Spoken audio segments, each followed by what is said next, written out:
Sveicināti! Šodien ar jums gribēju parunāt par orhidejām un mitrumu.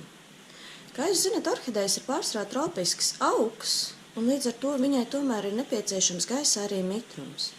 Un parasti cilvēki saka, nelieciet orhidejas tuvu pie radiatoriem, nelieciet viņus tur, kur ir ļoti karsts un tā tālāk. Bet ko mēs varam darīt, ja mums, piemēram, mājās ir palodzes un visām viņām apakšā ir radiatori? Vai tas nozīmē, ka mēs nevaram šo augu skaisto turēt? Protams, ka varam. Vienīgais, kas ir jāņem vērā, tāpēc, kad orhidejas ir epifīti, viņas elpos ar saknēm, viņas elpos ar lapām un fotosintesēs, viņām ir nepieciešams šis mitrums. Jums vajadzēs viņu vai nu biežāk laistīt, tāpēc, ka jums ir zemes mitrums, vai arī varbūt smidzināt. Man no biežas smidzināšanas ir mazliet bail, tāpēc, ka man ir bailes pārāk daudz ūdeni sakrāt attiecīgajās kaut kādās orhidejas starpiņās un izveidot tur puvi. Bet tas nenozīmē, ka es orhidejas žāvēju, ka es viņām nepiedāvāju to, lai viņām būtu mitrums. Tātad man arī stāv orhidejas pie radiatoriem, jā, viņas tur stāv. Bet tas, ko es daru, piemēram, lūk, kā šodien, lietaina diena, ļoti, ļoti mitrs gaiss, es atveru logu, un tas mitrums kopā ar gaisu svaigu ienāks iekšā, un orhideja jutīsies ļoti laimīga. Bet, pieņemsim, jūs nevarat atvērt logu, jo ārā ir vienkārši -25 grādi, vai ārā ir ļoti karsta saule un nav lījis jau ļoti ilgi. Kā mēģināt tomēr orhidejai šo mitrumu gaisā piedāvāt? Viens no variantiem ir likt viņu tādā traukā, jebkurā man vienkārši šis ir vienīgais pieejamais, un ielikt viņā pāris tādas bumbiņas, akmentiņus, vienalga tiešām kaut ko dekoratīvu, un ieliet tanī ūdeni, tā, lai netiek pārsekti pilnībā akmentiņi. Kāpēc tie akmentiņi tur ir vajadzīgi?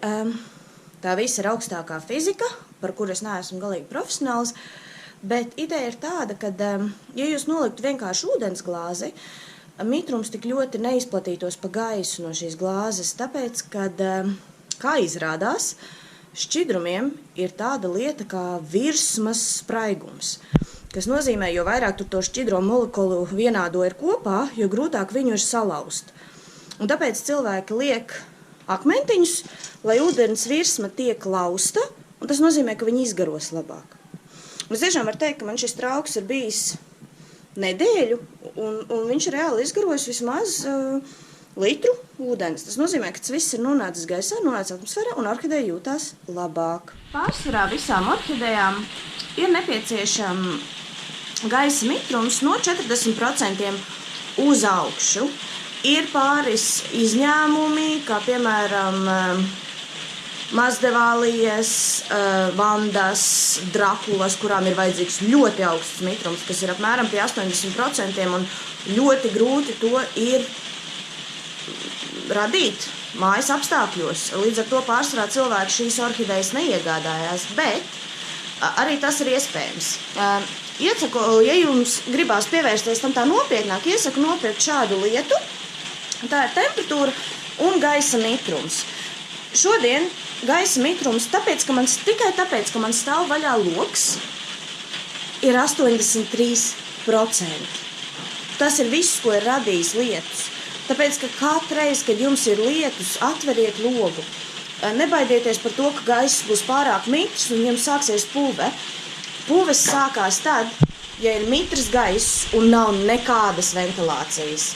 Jo jūs vairāk ventilēsiet ar mitru gaisu, jo būs labāk jūsu augiem un patiesībā arī jums pašiem. Tāpēc, ka arī cilvēki daudz biežāk saķer kādu baktēriju vai vīrusu, tad, kad nav ventilācijas, ir sauss gaiss, un tas arī kairina mūsu ķermeni. Bet lūk tā, tikai atvērts logs 84%. Es varētu gandrīz jebkuru orhideju audzēt šādos apstākļos. Iesaku tiešām viņi nav dārgi, jebkurā veiklā varat paskatīties, bet ja jūs varat nolikt uz palodzes un secināt, man ir tāds mitrums. Tā, tagad, ja es nolikšu, piemēram, traukus ar akmentiņiem, kā man pacelsies mitrums? Un jūs zināt, ka pārsvarā visas orhidejas no 40% uz augšu grib mitrumu. Un līdz ar to diezgan labs pirkums, ja jūs gribat mājās diezgan daudz orhidejas turēt, vai jums pāris ir ļoti mīļas, un jūs gribat vienkārši, lai viņas ir skaistākas, veselīgākas un tā tālāk. Ja jūs varat atļauties gaisa mitrinātājs, ja jūs gribat vai jūs gribat kādu orhideju, kurai ir vajadzīgs tas gaisa mitrums tomēr liels, un jūs viņu ļoti gribat audzēt, bet, dzīvoklī ar pilniem radiatoriem, kas darbojās 24/7, būs diezgan grūti to mitrumu kaut vai pie atvērtajiem logiem vai ar traukiem, ar ūdeni to uzturēt. Līdz ar to, ja jums ir naudiņa, jums ir iespēja iegādāties gaisa mitrinātāju. Šis bija ļoti lēts, tas bija 20 eiro. Un viena lieta, ko es ar gaisa mitrinātājiem sapratu, ir tas, ka, ja jūs viņu ieslēgsiet, viņš vienkārši visu laiku strādās. Ja jums viņš visu laiku strādās, jums norasos logi, jums pilnīgi, viņš būs pārāk mitrs tas gaiss. Un noteikti jums ģimenei tas, galīgi nepatiks. Līdz ar to ir tāda lieta, ko vienkārši ieliekam rozetē. Tātad man gaisa mitrinātājs tiek iesprausts, un tad ir vienkārši tāda tā kā kontrola elektrības. Šī ir ļoti lēta. Cik stundas jūs gribat, lai viņš strādātu? Tātad izņemam ārā tās stundas, kuras jums nav vajadzīgas, līdz ar to jūs varat kontrolēt diezgan lēti, kāds jums ir mitrums, un pieņemsim, lai jums vienkārši nekrīt uz nerviem, kad tas gaisa mitrinātājs visu laiku strādā, un mitrums ir pārāk daudz un vienkārši tiek tērēta elektrība ne par ko. Iesaku, jebkurā santehnikas veikalā vai jebkurā tehnikas veikalā noteikti šāds būs, vienkārši rozetes elektrības kontrole.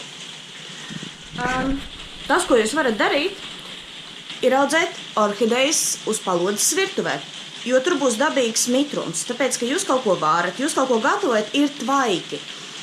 Tas nozīmē, ka gaiss būs dabīgi mitrāks.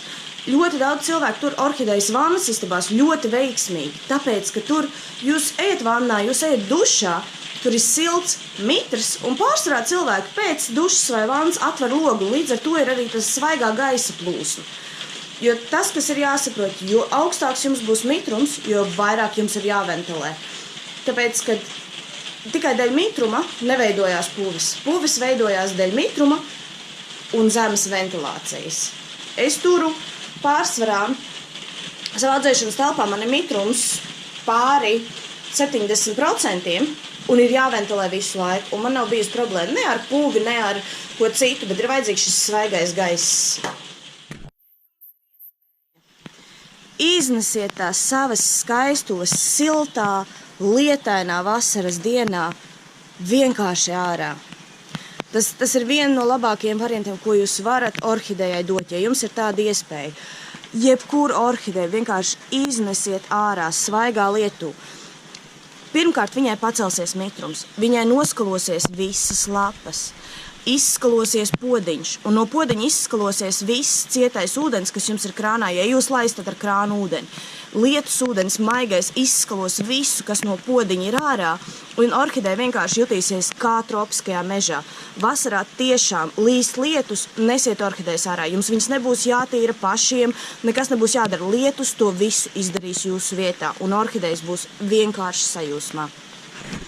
Vai jums video patika vai nepatika? Rakstiet komentārā. Vai arī jums interesē tieši kāda tēma par orhidejām? Uzrakstiet, es uztaisīšu video. Un lieciet laikus un parakstieties. Paldies!